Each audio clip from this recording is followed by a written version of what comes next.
Ty, I think we should toast first. Cheers. And what should we toast to? Spring in northern Michigan. Yes, please. Always. Where are you?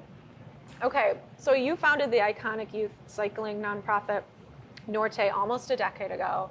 You're on to your next venture, Good Works Lab, a social change agency. I don't know much about you. Like, I want to start with, like, where are you from and how did you land in Traverse City before we get into all of that? I love that question of how people come to live in this amazing place. Right. And my story starts with marrying a Leelanau County girl, right? So I was born and raised in the prairies of Canada. So I was born in Saskatchewan, raised in Manitoba. Happened to make my way down to southern Arizona, meet this amazing woman, get married, have a kid. She says, hey, you want to move to Michigan, to this place called Traverse City? Never even heard of it, never been to Michigan. I'm like, yes, let's go. And it was the best move I've ever made. Oh, love to hear that. I have to ask, being from even further north, how does this spring compare to springs there? And do you have any advice for getting through these? It's not even winter blues anymore, it's spring blues. Well, I grew up in a small rural town in Manitoba called Dauphin, and it is different. Winters are entirely different. They're sunny but cold. Here, cloudy, less cold. But I'll tell you what, like, we were raised in winter. Like, winter is in my blood, and we just bundled up and dressed intelligently and got in it. Mm-hmm. And I try to live that now with my boys. Same idea, just to be an outside dad. And model that. It's better when you're in it. Yeah. It's worth embracing. And Yeah. even on rainy days like this, it's still awesome, and I'm grateful for it. All right, I like that attitude. I'm going to turn my attitude around. So I just want to hear it from you. Tell me about Good Works Lab. I love that you solve complex community problems through science and urgency and stubborn optimism. I think that's pretty cool to have in your mission statement. So what's it all about? I mean, it's really built on what's come before, and all the lessons I've learned starting a small nonprofit, Norte, and taking some of those lessons learned and kind of reinventing the wheel about how we address things like climate, how we address things like mobility and housing and youth mental health, and doing it in an entrepreneurial way, right? Being able to take risks and adapt and move quickly. And no offense to the 501c3 model, which is awesome, right? There's some amazing nonprofits in this town, but this is not a nonprofit. This is a social change company. We hire incredibly smart, talented people. So I've surrounded myself in an incredible team. And we're moving forward this, like you said, with urgency and using science and optimism in a time that I find fascinating, right? This post-pandemic world, and as it has changed and continues to change, like, what does this world need, right? And that's something that I still want to contribute to this town. Yeah. I love this town. I'm not a local, but I've been here 15 years, and in it is incredible people like Tina here at Rarebird. And I think once you start connecting with these entrepreneurs who are creative, it just inspires me to be a part of that. So I'm forever grateful for this opportunity, to make a change, especially with, to improve the lives of the kids who live here. Yeah. What was the first, I guess, complex community problem that was at the top of the list? Because there's three kind of focuses: Traverse City housing, youth mental health, school wellness. Yeah. Is there one that was just like? Well, the youth mental health was the first one, and like most things, and I'm going to try not to get emotional, but I had 4 boys who took their lives in these past 2 years. Boys who I rode bikes with and had conversations with, and this system is 100% broken. And not that I have all the answers, but how do we leverage the science, right? So the Surgeon General comes out with this incredible advisory, everything laid out. Here's what we can all do. Here's how we can all play a role. And I think what's missing in there is political will and public support, And so that's been a really fascinating new world for me. I'm a physical therapist by training. I'm passionate about health, and healthy communities by design. And I don't pretend to have all the answers, but I do have I'm a kind of a medium fish in a small pond. You know, I have some followers and some small influence, and how do I pull that lever on behalf of our kids? So we're going about that with We Fight. It's a network of people who care, you know, and spinning off of that is, you know, I'm grateful to be able to partner with TCAPS, you know, Northern Michigan's largest school district, as their new wellness coordinator, separate but very much connected. And I mean, it's tough work. Yeah, It's yeah. tough work. Well, the community is so lucky to have you, and we're going to take our first break and continue the conversation. Great.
So I've noticed this common thread in all of your work is that you have this passion for living and making healthy and happy lives. When did you realize that this was your purpose?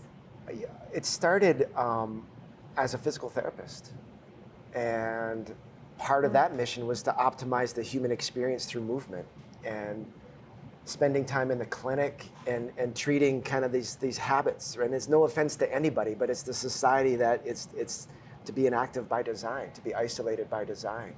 And after treating, you know, kind of that chronic pain and dysfunction that comes along with that design, I'm like, man, there's got to be a better way, you know, and how can we go upstream a bit? And that's what Norte was. You know, how do we go upstream to reach kids early, teach them right? Moving is very normal. Walking to the park with your friends or biking to school, very normal, safe.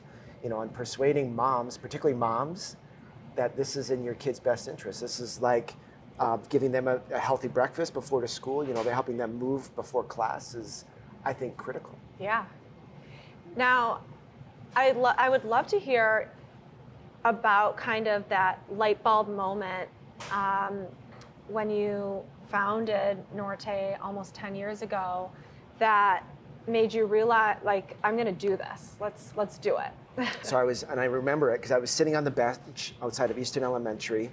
Carter's, who's now a senior, which is crazy. Carter's in kindergarten, and I'm sitting there at pickup, and I'm just watching dismissal, and I just again, and I'm not being critical. Yeah. But here's what I watch: a river of cars, hundreds of cars weaving through this thing called car line. And being new to Traverse City, I'm like, I've never heard of car line, but I've seen it, and it's like essentially like a moat, a river, and then you have a handful of kids, and I'm talking a handful, right, trying to leave and walk home or bike home from school and navigating this moat, right? It's almost like a metaphorical barrier, right?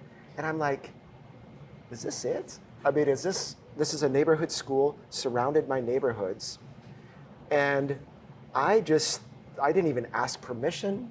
I really didn't even know what I was doing. I just said, hey, Carter, do you want to invite a few of your friends to meet at our place? I'll bike you there in the morning. Johanna will pick you up in the afternoon. And a simple idea of a bike train while also making it social and fun, right? Fun, because if it's not fun, who wants to do it? And that's how it took off. That was the aha moment. And then I just saw Carter and his buddies having a blast, doing better in school, getting the wiggles out. Yeah. And then I make friends with the principal, Biz Ruskowski, who's phenomenal and still at Eastern. And she saw the value in that. And that's how it started. We made more friends in more neighborhoods, more schools, more districts. And it was awesome. Still I love is that. awesome. I love hearing when an idea, you just kind of started. And I didn't even think about it. I had no intention for it to grow into a, when I left Norte, it had a budget of $700,000, staff of 8, never started a nonprofit. I'd be like Googling how to write a grant. Yeah.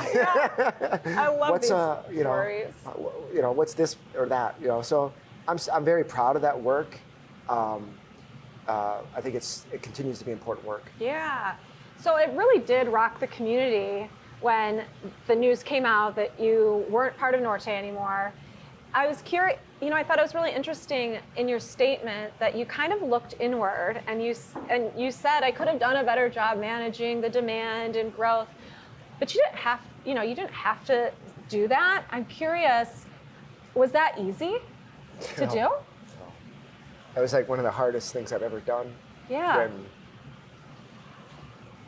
Norte started because of kids and should continue to because of kids. And it's beyond bigger than me. And I am still very grateful for the opportunity and the amazing people I got to work with. And this pandemic, there's no playbook to how to manage a small little nonprofit in a time where Norte, I think, is the solution to the pandemic. And I always felt like that. And I made a promise not to let this pandemic go to waste. And that's just how my brain works. Yeah. And instead of hitting the pause button, I kept both feet on the gas. And so many lessons learned. Sure. And I take all of those lessons today. Yeah. I have a question about some of those lessons, but there was this outpouring of love and there was a bike train, TC Rides with Ty. How did that make you feel when you saw the shirts? And it's especially the kids wearing the shirts. It just breaks my heart. Not trying to cry again in this interview, but and some of the messages from the kids, it meant the world to Johanna and us, And I lived Norte for 8 years. Yeah. And when I say lived, I mean in an unhealthy way. I think it became too intertwined with my identity. And that's the lesson I take. How do I make sure that while I can still do good, but be a person, and make sure I keep the main thing. Yeah. Like my health and my marriage and my family and my friends. So people said at the time, Ty, everything happens for a reason. I'm like, what? So hard to see it sometimes in the moment. Yeah, but I'm not saying I would do it over again, but I do think about that, reflect on that often, and to not make the same mistakes again. I'm fine making new mistakes. I'm going to make a whole bunch of them. It's fine. Yeah. But I'm not going to make any old ones again. In an article in the Ticker, I read where you really emphasize this tribe of mentors you have. For those who are looking to cultivate those types of relationships, what's your advice? I think about this a lot too. And I ran into one of them on the sidewalk yesterday, and I would not have gone through this transition without these amazing people. Tony Anderson, Jim Huckle, Bob Otwell, Mark Nethercutt. And I think above anything else, relationships matter so much. So much.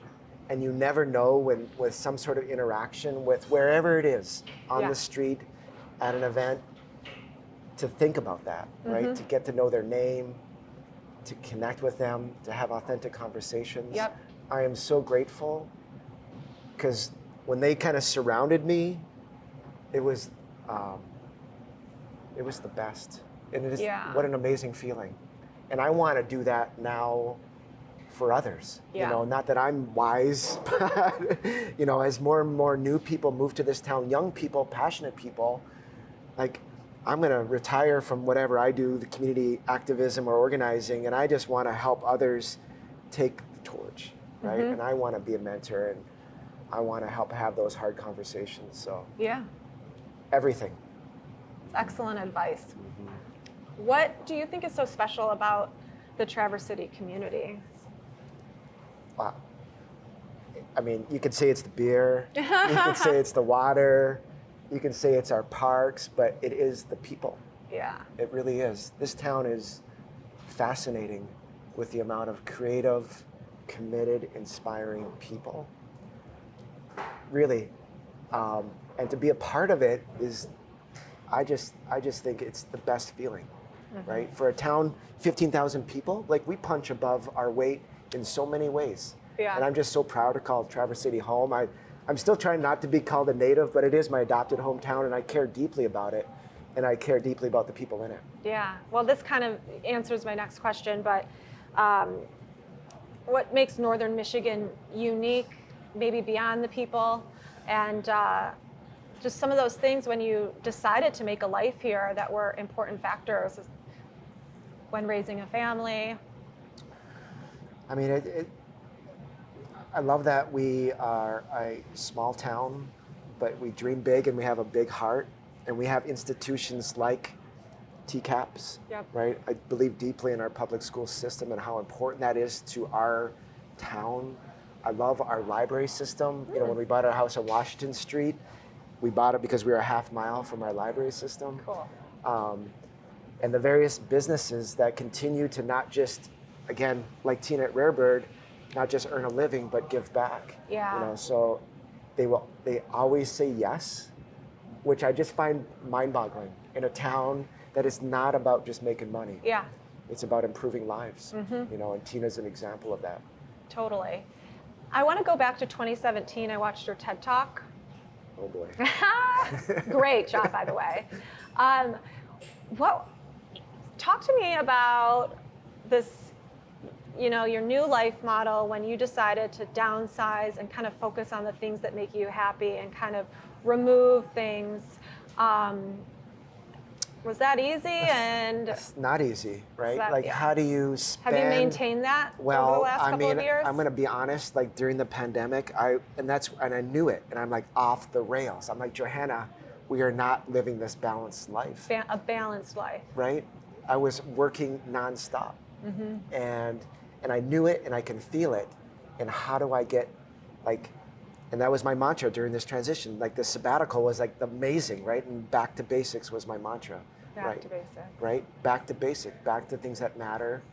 But choosing to work half as much to be there for our kids was an incredible decision. And I recognize that not everybody has the ability to do that, including in this town where it's getting more and more expensive to live and raise families. Yeah. But we sacrificed.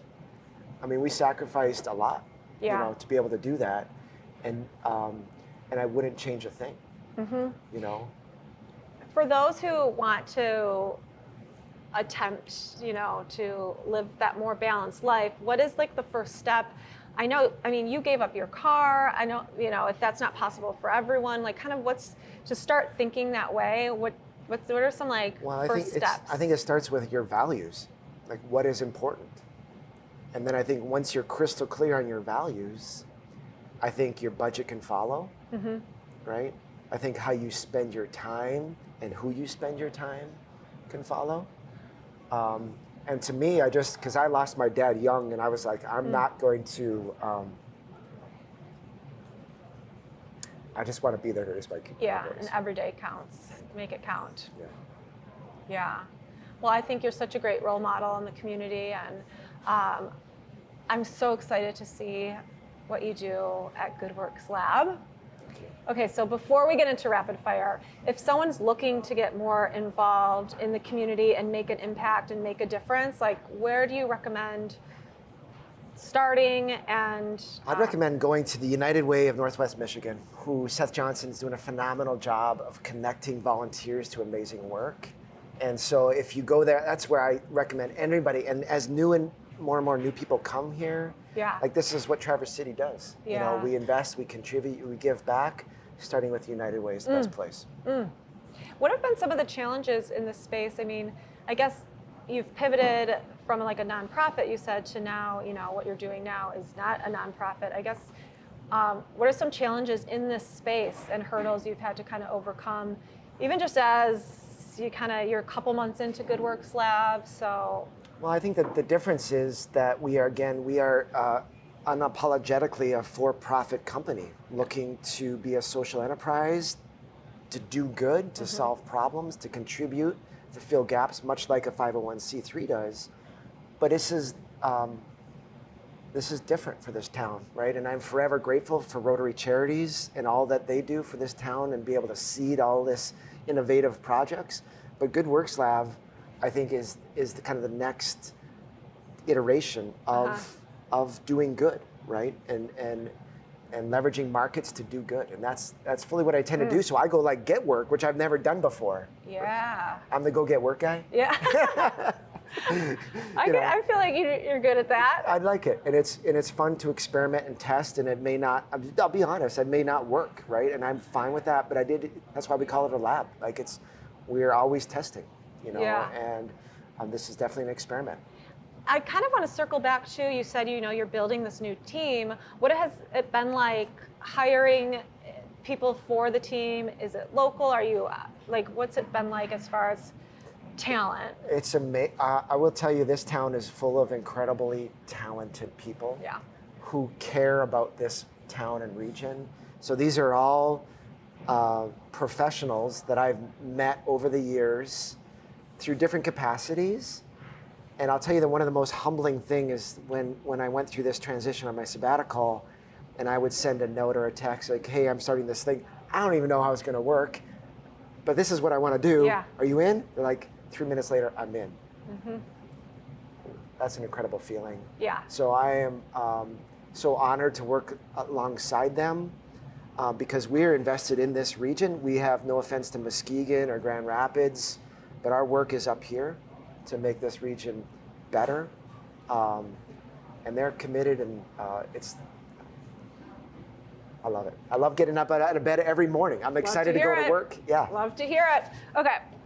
This round, whatever comes to mind first, just give it to me. Okay. Favorite restaurant? Oh, Thai Cafe. Favorite bike route? Old Mission Peninsula. Ooh. Northern Michigan's best kept secret? Oh, best kept secret is the library's secret. If it shouldn't be, but it might be, and it is phenomenal. Okay, and if you could have a drink with anyone, we're so lucky to have a drink with you today. Who would you have a drink Pete with? Buttigieg. And I want to talk about. He's on our list too. I want to talk to Pete. That's a good one. Cheers. Cheers to you, Thanks so Hillary. much for Thank you. doing this. Yeah.